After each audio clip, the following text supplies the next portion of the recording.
And Kevin back here. We're up in the town of Cherry. It's about 7 miles north of Ladd there.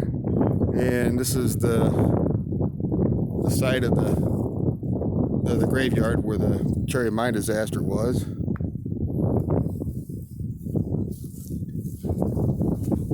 And we'll just go along here and all these mine disaster.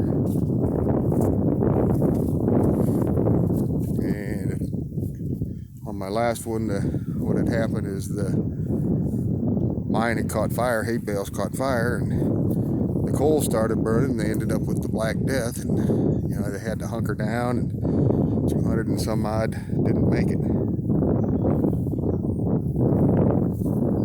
All these, a lot of the same family.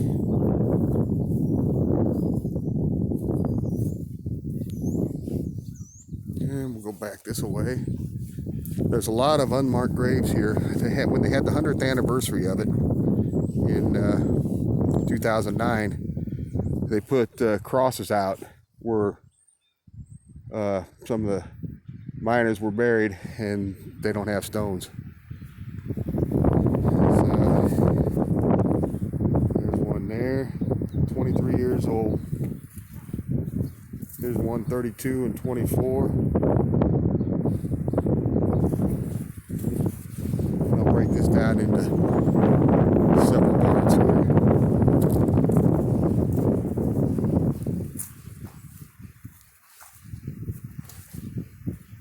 We'll go down here to this one, Giovanni Goretti.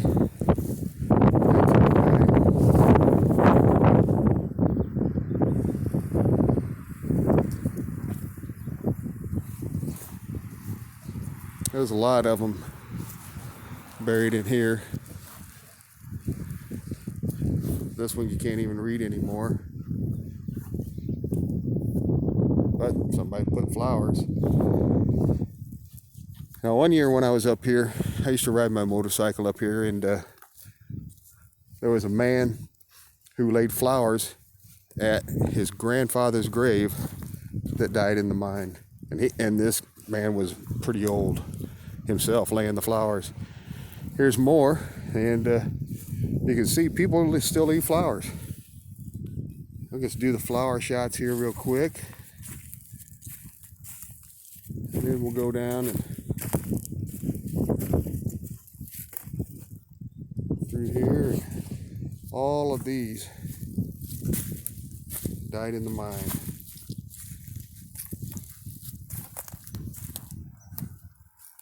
And a lot of that ground that you see over there where they're buried in through there.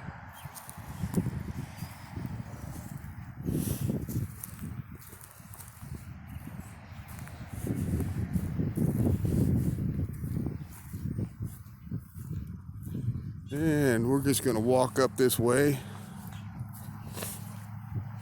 This cemetery is right off the road here. This is Route 89.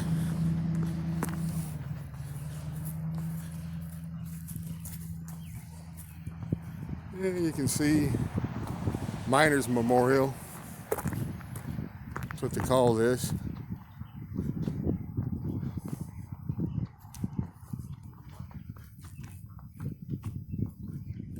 And we're going to go up here to the front of the cemetery.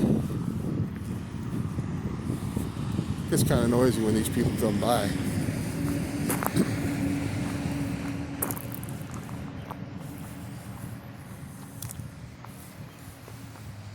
But there's a lot of what looks like free ground, but it's not really free ground.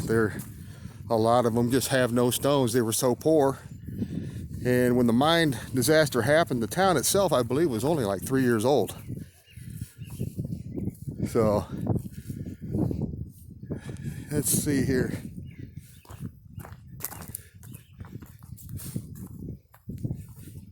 If I can get into the clear here, and I'll show you that. If you can see that big mound there, you'd have to zoom in. That's where the mine was. That's all the slag from the mine. And we're going to go up here to this monument. And it's been years since I was here last. Now they've put up really nice flags. Of course, it needs to be replaced. State flag. Got lights. And what we have is, if you can see this, might have to zoom in. It's kind of dark. But it's to the memory of the miners who lost their lives in the Cherry Mine disaster, November 13th, 1909, erected by the UMW of a district, number 12, Illinois, November 13th, 1911. Pretty cool. And out here, every year they have this sign out front, and they change the date to keep going on from 1909. So now this is, of course they'll have to change it to come November, but it's the 110th anniversary. 259 lives lost. I thought that's what it was, but I didn't want to say for sure. I just knew there was well over 200. I've got a book called Trapped, and has the whole story of the mine disaster and what had happened and how it happened. And it's pretty sad, all those young people. And they claim the 259th person, the last person to die, went down